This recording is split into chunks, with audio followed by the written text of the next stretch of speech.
चलो जो ध्यान देते हैं तो आज का न्यू टॉपिक है हम लोग का physical properties of aldehyde and ketone. Physical properties of aldehyde and ketone, ठीक है। तो फर्स्टली बच्चों, फिजिकल प्रॉपर्टीज में हम लोग क्या चेक करते हैं, इसका फिजिकल स्टेट। क्या देखते हैं बच्चों? फिजिकल स्टेट, एंड साथ में हम लोग इसका ऑर्डर देखते हैं। Order it means smell, okay. और इसके साथ साथ बच्चों हम लोग इसका कलर भी, ठीक है। तो इन सबको जो एक एक करके लाइन बाय लाइन समझ लेते हैं हम लोग। खूब ध्यान से मेरी बात समझना, ठीक है। जितने भी लोअर मेंबर होते हैं, ठीक है, lower member of aldehyde and ketone, up member of aldehyde and कीटोन अप टू 11 carbon atom, up to carbon atom, ठीक है। ये क्या होता है बच्चों? कलरलेस लिक्विड होता है, कलरलेस लिक्विड, ओके। लेकिन मोर देन, अगर हम लोग बात करें मोर देन 11 कार्बन अगर रहता है, मोर देन 11 कार्बन, तो ये कौन से स्टेट में पाया जाता है? सॉलिड स्टेट में, ठीक है। यहाँ तक पॉइंट क्लियर हो रहा होगा, ठीक है। ये तो बात रही बच्चों लिक्विड की, और इसके कलर की बात हो गई बच्चों कि मतलब ये स्टेट इसका क्या शो करता है। लोअर मेंबर रहेगा बच्चों तो लिक्विड रहेगा लाइक 11 कार्बन तक, और जैसे ही अगर कार्बन की संख्या बच्चों बढ़ेगी तो उस केस में क्या हो जाता है? सॉलिड स्टेट हो जाता है, और ये ऑलमोस्ट हमारा क्या होता है? कलरलेस होता है। यहाँ तक पॉइंट क्लियर हो रहा है। चलिए नेक्स्ट बात करते हैं हम लोग इसके स्मेल की, ठीक है। तो स्मेल की अगर हम बात करेंगे बच्चों, तो ये क्या शो करता है? प्लीजेंट स्मेल शो करता है। क्या शो करता है? प्लीजेंट स्मेल होता है, या आप ऐसे कह सकते हो बच्चों पंजेंट स्मेल, पंजेंट स्मेल, बहुत तेज बच्चों महकता है, ठीक है ना। तो पंजेंट स्मेल कर सकते हो या तो प्लीजेंट स्मेल कर लेना। लेकिन जैसे ही बच्चों कार्बन की संख्या में अगर मतलब संख्या बढ़ती है या ब्रांचेज बच्चों आपके बढ़ते हैं, तो उस केस में बच्चों पंजेंट स्मेल बच्चों बढ़ता है या प्लीजेंट स्मेल बच्चों बढ़ता है। लेकिन जैसे ही बच्चों चेन कम होता है, जैसे ही चेन कम होता है, तो उस केस में जो इसका स्मेल होता है क्या हो जाता है? कम हो जाता है, ठीक है ना।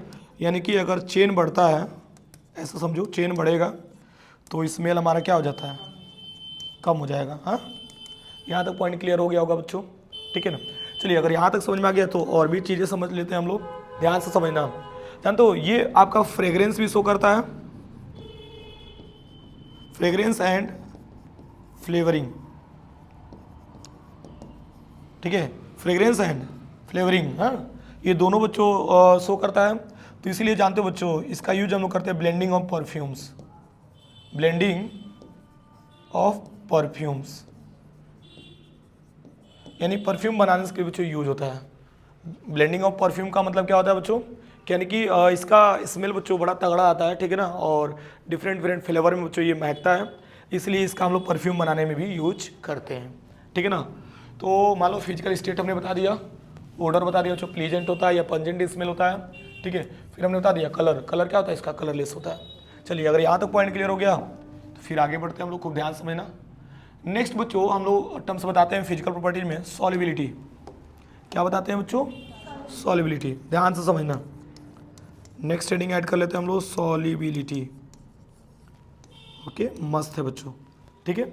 तो अगर सॉल्युबिलिटी की बात करेंगे हम लोग, तो up to 4 carbon, up to 4 carbon तक अगर एल्डिहाइड एंड कीटोन रहता है, एल्डिहाइड एंड कीटोन, ठीक है, तो ये इजीली बच्चों क्या होता है? Easily miscible, easily miscible, easily miscible in water, in water, ये इजीली क्या होता है बच्चों? पानी में मिक्स हो जाता है। लेकिन जैसे ही बच्चों C4 से अगर ग्रेटर रहता है, मतलब कार्बन 4 से अगर क्या हो जाएगा? ज़्यादा हो जाएगा, ठीक है ना। तो ऐसे लिख लो ना, C4 से अगर ग्रेटर रहता है आपका कौन सा terms, aldehyde and ketone, aldehyde and ketone. तो प्रैक्टिकली अगर देखा जाए तो प्रैक्टिकली ऐसे लिख लेना, practically it is insoluble in water, ठीक है। अच्छा एक बात बताओ, ये मिसिबल इन वाटर होता है तो आप यहाँ पे रीजन लिखोगे ड्यू टू हाइड्रोजन बॉन्डिंग, क्या लिखोगे, ड्यू टू हाइड्रोजन बॉन्डिंग लिखोगे, ओके। तो बताओ सॉल्युबिलिटी के टर्म्स में अगर बात की जाए तो जो लोअर मेंबर होते हैं लाइक आप एथेनॉल ले लो, मेथेनॉल ले लो, ठीक है ना, ये सब पानी में आपका मिक्स हो जाता है due to hydrogen bonding, okay. But अगर बात करेंगे बच्चों जैसे ही कार्बन की संख्या बढ़ेगी यानी 4 से ज़्यादा होगा तो उस केस में अगर हम बात करेंगे तो पानी में डिजॉल्व नहीं होगा। यहाँ तो पॉइंट क्लियर हो रहा है ना। तो अब क्रॉस क्वेश्चन आता है कि सर हाइड्रोजन बॉन्ड बनाता कैसे, तो इसका भी बच्चों एक बार टर्म्स देख ही लेते हैं, ध्यान से समझना, ठीक है। चलो एक बार आप लोग देख लो, पहले स्क्रीनशॉट ले लो इसका, ठीक है। चलिए आगे बढ़ते हैं हम लोग। तो देखो तो इसके आगे अगर देखा जाए, ठीक है, तो देखो हाइड्रोजन बॉन्ड कैसे बनाता है, खूब ध्यान से समझना। कार्बन डबल बॉन्ड क्या लेना, ऑक्सीजन, यहाँ बच्चों से कार्बोनिल ग्रुप रख लिया एंड यहाँ पे लिखना HOH and this is the water, this is the water, oxygen double bond carbon और यहाँ पे भी ऐसे बॉन्ड बना लो, ठीक है। एक्चुअली देखो होता क्या है बच्चों, यहाँ पे ऑक्सीजन हाइड्रोजन बीच में क्या रहेगा, पार्शियल बॉन्ड बना लेना। पार्शियल बॉन्ड का मतलब क्या होता है मालूम है, इंटरमोलिकुलर क्या होता है, इंटरमोलिकुलर हाइड्रोजन बॉन्डिंग। जैसे अलग अलग फैमिली से बन रहा है, यहाँ पे भी बच्चों क्या होता है आपका इंटरमोलिकुलर हाइड्रोजन बॉन्डिंग। और इस तरीके से पानी के साथ ये भी कार्बोनिल ग्रुप और ये भी कार्बोनिल ग्रुप क्या होते हैं बच्चों, ऐड हो जाते हैं, यानी एल्डिहाइड एंड कीटोन ऐड हो जाता है। लेकिन कहाँ तक कार्बन आएगा, तो C4 तक। C4 से आता है तो प्रैक्टिकली बच्चों पॉसिबल नहीं रहता है कि वो डिजॉल्व हो। चलो यहाँ तक पॉइंट क्लियर हो गया तो और आसान हो गया।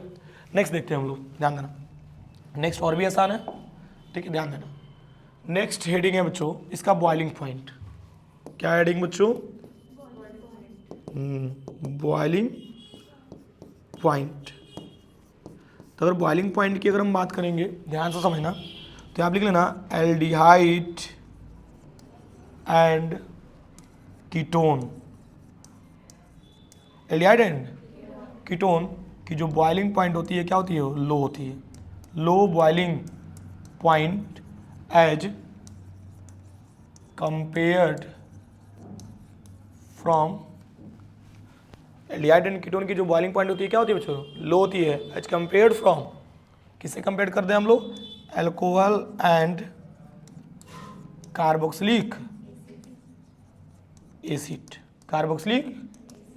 ऐसा क्यों होता है बच्चों, ये भी रीजन बता दे रहा हूं मैं। देखो एल्डिहाइड एंड कीटोन में आपका आता है डाइपोल डाइपोल इंटरेक्शन, क्या आता है, डाइपोल डाइपोल इंटरेक्शन, जो कि क्या होता है, वीक होता है, क्या होता है, वीक डाइपोल डाइपोल इंटरेक्शन होता है। तो इसकी बॉइलिंग पॉइंट क्या होती है, लो होती है। बट अगर बात करेंगे हम लोग अल्कोहल एंड कार्बोक्सिलिक एसिड की, तो इसमें होता है बच्चों स्ट्रॉन्ग हाइड्रोजन बॉन्डिंग,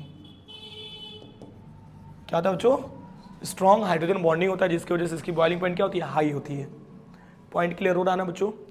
तो हमने यहाँ पे physical properties of aldehyde and ketone बताया, तो जिसमें आपका क्या रहा बच्चों, फिजिकल स्टेट रहा, फिर हमने क्या बताया, कलर बता दिया, फिर उसके साथ साथ मैंने ऑर्डर भी बता दिया बच्चों, ठीक है ना। और ऑर्डर के साथ साथ हमने सॉल्युबिलिटी भी बता दिया, सॉल्युबिलिटी के साथ साथ हमने आपको बॉइलिंग पॉइंट भी बता दिया, ठीक है ना। और आई होप आप लोग को समझ में आया होगा बच्चों। बाकी देखो तारे इसका डिटेल जो है ना आप एनसीईआरटी बुक से एक बार पढ़ के देख लेना, ठीक है।